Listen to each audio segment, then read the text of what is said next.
Para pendengar yang kami hormati, selamat berjumpa kembali dengan RBM, Reform Broadcasting Ministry, dari Sekolah Tinggi Teologi Reform Indonesia, yang ada di Jakarta di Jalan Kemang Utara 9. Dan kami lebih dari 20 tahun, kami mendapat belas kasihan dan cinta kasih Tuhan untuk diizinkan untuk melatih hamba-hamba Tuhan dan konselor-konselor Kristen. Dan kami betul-betul ingin serius mempertanggungjawabkan ini dengan baik.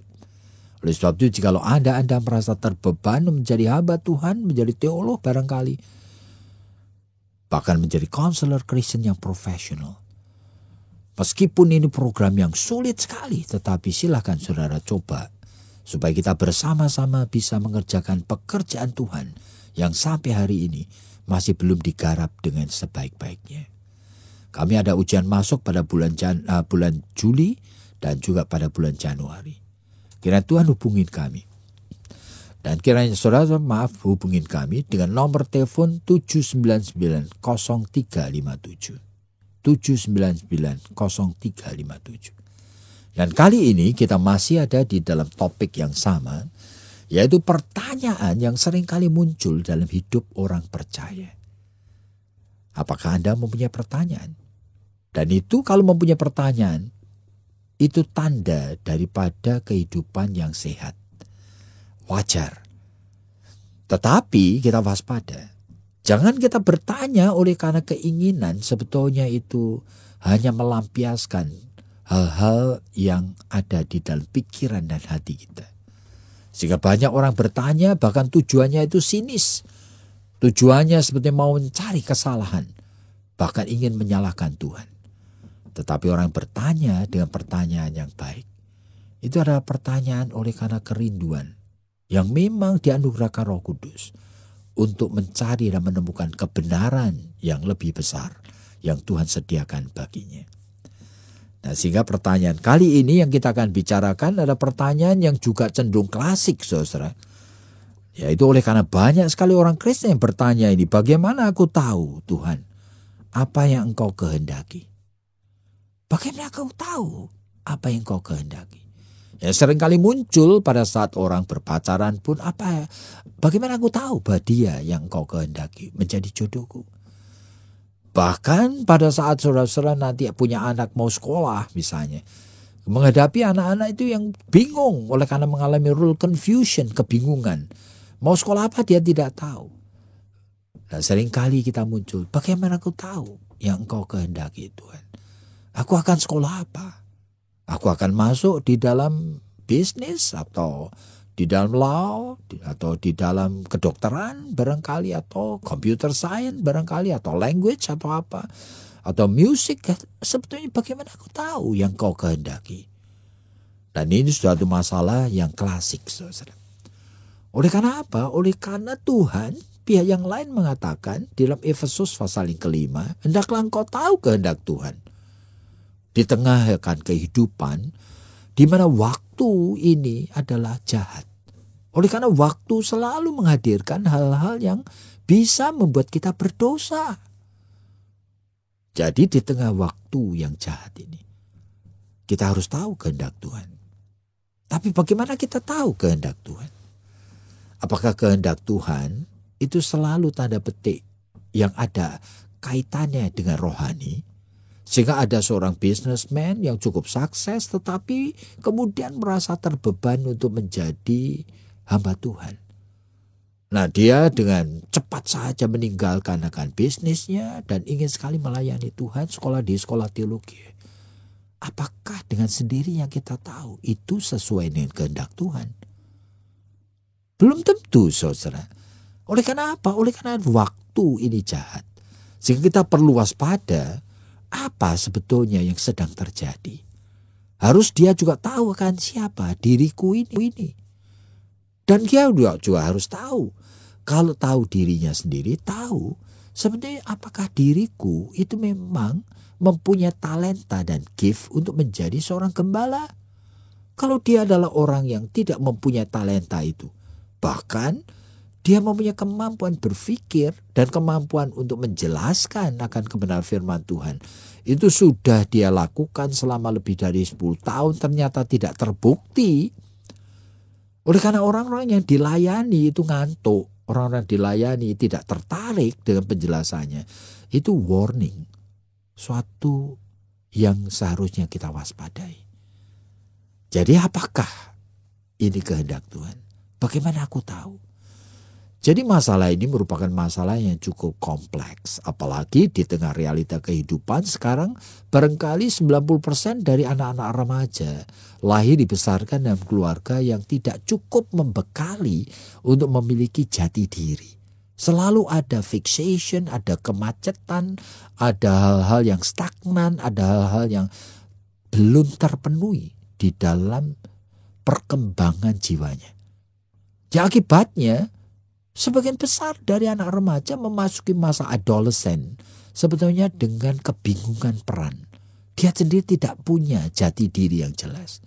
Dan itulah realitanya. Sehingga orang yang tidak mengenal dirinya sendiri, itu sulit sekali yang barangkali untuk bisa mengenal apa yang sebetulnya Tuhan kehendaki. Ya, kehendak Tuhan itu selalu sesuai sebetulnya dengan diri orang tersebut. Jadi kita tidak melihat kehendak Tuhan itu dalam kaitan dengan lingkungan kita saja. Kita harus waspada dengan sungguh. Jadi mari kita bicarakan ini bersama dengan Ibu Esther. Ya Pak, sebetulnya kan mengerti kehendak Tuhan itu sudah sejak zaman dulu begitu ya. Banyak orang yang tidak memahami walaupun untuk periode-periode tertentu kita itu melihat misalnya saja ketika bangsa Israel keluar dari tanah Mesir, misalnya dipimpin oleh Tuhan sendiri dengan tiang awan, tiang api, dipimpin sendiri oleh hamba-hamba Tuhan, Musa, Harun, yang setiap kali seolah-olah itu kan berbicara sendiri dengan Tuhan. Tapi kok kenapa ya? Pada saat itu kan bangsa Israel ini juga berdosanya itu terus-menerus begitu. Mereka itu seolah-olah tuh tidak tahu begitu. Bahwa mereka kalau sudah dibawa keluar dari tanah Mesir, pasti dong mereka itu akan dijaga, mereka itu akan dipelihara oleh Tuhan. Mereka itu akan mendapatkan semua kecukupan. Tapi toh mereka itu juga khawatir. Mereka itu begitu melihat gak ada air, bingung, marah, bersungut-sungut, protes. Dan itu bukan cuma satu kali loh Pak. Ya, sebetulnya itu kalau kita mau perhatikan itu harus objektif juga. Di mana itu umat Israel jumlahnya kan banyak sekali. Sehingga kalau dikatakan mereka bersungut-sungut itu dikatakan mayoritas pasti. Di antara mereka pasti ada juga yang tidak. Cuma mayoritas itu biasanya kalau kita mau perhatikan itu kan kasak kusuk itu saling mempengaruhi. Dan bisa mendengar dan memikirkan kebenaran firman Tuhan, khususnya apa yang Tuhan firmankan, itu sebenarnya menangkap secara personal dan betul-betul itu menghumuli dan kemudian meresponi, itu kan jumlahnya sedikit sekali. Barangkali cuma Yosua, Kaleb, itu yang memikir sungguh. Tapi yang lain itu sebetulnya kan hanya ngikut saja. Nah, sehingga itu menjadi sesuatu tanda petik, suatu picture daripada realita kehidupan jemaat di mana saja. Jadi sebagian besar itu hanya cuma ngikut-ngikut aja dan mereka tidak betul-betul take it seriously dan take it personally kebenaran-kebenaran firman Tuhan. Nah, di tengah itu ini menjadi suatu pertanda oleh karena picture sehingga mereka itu begitu menghadapi suatu perubahan hidup yang sulit, ya langsung mereka tidak punya modal iman untuk meresponinya. Nah, makanya jatuh bangun begitu rupa. Kadang-kadang melalui itulah Tuhan kemudian memberikan pelajaran yang keras sekali. Kadang-kadang Tuhan menghukum, Tuhan kadang-kadang membinasakan, membunuh, kadang-kadang tanah pun terbuka dan mereka ditelan di sana. Kadang-kadang Tuhan menyerahkan mereka. Itu sebetulnya menjadi suatu picture daripada seriusnya, daripada kehidupan orang yang ada di dalam jerat dosa ini. Jadi bagaimana sih Pak? Padahal pada saat itu kan Tuhan sendiri itu seolah-olah tuh yang memimpin mereka ini loh. Dan di dalam setiap langkah, di dalam setiap maksudnya itu kehidupan mereka yang memang sudah dibawa keluar ini, melalui mereka sendiri juga melihat banyak sekali mujizat. Kenapa kok itu tuh tidak membuat mereka itu lalu kemudian oh iya ya pasrah deh, nggak ada di sini juga, mungkin nanti di depan ada air misalnya. Tapi kenapa kok seperti Bapak tadi katakan, mayoritas di antara mereka itu lalu kemudian kasak kusuk, mayoritas tidak menggumuli, mayoritas itu juga tidak meresponi hal yang dalam tanda kutip kesulitan ini itu dengan baik, dengan manis begitu. Kenapa sih Pak? Sebetulnya kalau kita melihat seperti tadi secara objektif, ini umat itu jumlahnya kan sampai hampir 1 juta. Banyak sekali jumlahnya. Nah sehingga sebagian besar itu kan tidak mengalami sebetulnya interaksi pribadi dengan Tuhan. Nah akibatnya mereka tergantung dari pimpinan. Pimpinan untuk 100 orang, pimpinan 1000 orang, pimpinan 10.000 orang, begitu tahapan ini. Nah sehingga dengan sendiri kalau kita mau perhatikan itu, ya kalau sampai dicatat dalam Alkitab, itu sebagai suatu teladan bagi jemaat sekarang.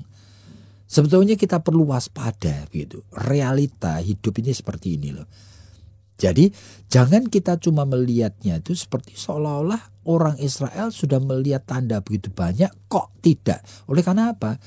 Tidak meresponi, oleh karena kalau kita sendiri mengalami seperti misalnya anugerah keajaiban, itu barangkali waktu untuk masih trail, masih mempunyai getaran kuat, itu barangkali the first 3 month. Habis itu mulai decline, mulai hilang. Jadi kalau kita perhatikan orang-orang yang barangkali terjebak di sumur sampai sudah, atau terjebak di reruntuhan rumah sampai berhari-hari, barangkali the first week, nah dia masih trail, setiap kali cerita nangis dia. Tapi nanti begitu 1 bulan, begitu 1 tahun, sudah kepekaannya itu menjadi hilang. Dan hidup ini kan begitu. Dan itu warning. Sehingga kalau sampai di Israel, orang Israel seperti itu jangan kita cuma ngeblame mereka, tapi kita menangkap kalau sampai ini dicatat, menjadi warning bagi kita. Berarti kebenaran, penyingkapan Tuhan seharusnya dipelihara. Dan penyingkapan Tuhan seharusnya selalu dipelihara freshness-nya, kesegarannya. Sehingga dibicarakan, sehingga didoakan, sehingga diresponi. Kalau tidak, apapun yang luar biasa, itu akan kehilangan kekuatan pengaruhnya di dalam jiwa manusia. Sama seperti orang setiap hari melihat rainbow di atas langit. Kalau setiap hari melihatnya, dalam waktu 2 hari aja orang sudah bosan dan tidak menengok langit lagi. Oleh karena apa? Sudah terbiasa. Sama seperti kita pergi ke Niagara Falls misalnya. Orang yang baru datang itu semuanya difoto. Tapi begitu sudah orang yang memang tinggalnya di situ, sudah tidak acuh lagi. Oleh karena apa? Terus menerus melihatnya. Jadi kalau begitu Pak, sebetulnya untuk kita itu bisa mengerti kehendak Tuhan, itu kan kalau Bapak tadi mengatakan, kenapa kok peristiwa orang Israel ini sampai dicatat? Yaitu supaya kita menangkap juga penyingkapan yang dari Tuhan itu harus terus-menerus dipelihara, diresponi, diceritakan ulang. Apa itu juga yang Tuhan mau di dalam hidup kita ini Pak? Kalau kita itu kemudian mendapatkan suatu penyingkapan, itu juga kita bagikan kepada orang lain, kita bagikan Ya, itu kita menjadi pengalaman. kita mengkonsepkan, kita mengkalimatkan, sehingga ngapain kita membuat outline-nya. Pada saat kita menyaksikan kepada orang lain, itu mengena dengan kekuatan tertentu. Daya untuk persuasifnya itu tinggi. Nah, daya untuk mengesankannya itu tinggi. Dan kemudian itu menimbulkan drive orang itu juga menengadakan akan mata rohaninya ke Tuhan, dan kemudian percaya dan kemudian mengagumi akan Tuhan yang sama. Jadi kalau begitu kan ini tuh sebetulnya bukan kekuatan kita, Pak, untuk mengerti kehendak Ya, Tuhan. tapi responnya seharusnya kita punya. Dan kalau Tuhan sudah memberikan, seharusnya responnya punya. Makanya, Misalnya seperti apa, Pak? ya iya, pada saat misalnya orang baru sembuh dari penyakit dengan dahsyat, seharusnya dia meresponi dengan pengucapan syukur. Seharusnya dia melatih dirinya untuk melihat bahwa 90% orang yang kena kanker tidak pernah sembuhkan. Kenapa aku disembuhkan, Tuhan? Apanya? Kenapa? Maksud Tuhan apa? Nah, itu respon. Kalau tidak ada responnya, ya meskipun dia mengalami mujizat 1.000.000 kali pun tidak mengubahkan hidupnya. Jadi pertanyaan-pertanyaan itu perlu ya, Pak? Dan pertanyaan yang tidak ada habisnya itu perlu. Nah, sehingga pada saat kita itu kembali kepada pertanyaan yang semula itu, ya, bagaimana kita tahu kehendak Tuhan? Itu sebenarnya setiap aspek hidup itu sebetulnya kita harus menangkap esensinya. Seperti misalnya aja, ya kan? Seperti bagaimana aku tahu kehendak Tuhan pada saat aku sedang berpacaran. Nah, seharusnya aku tahu.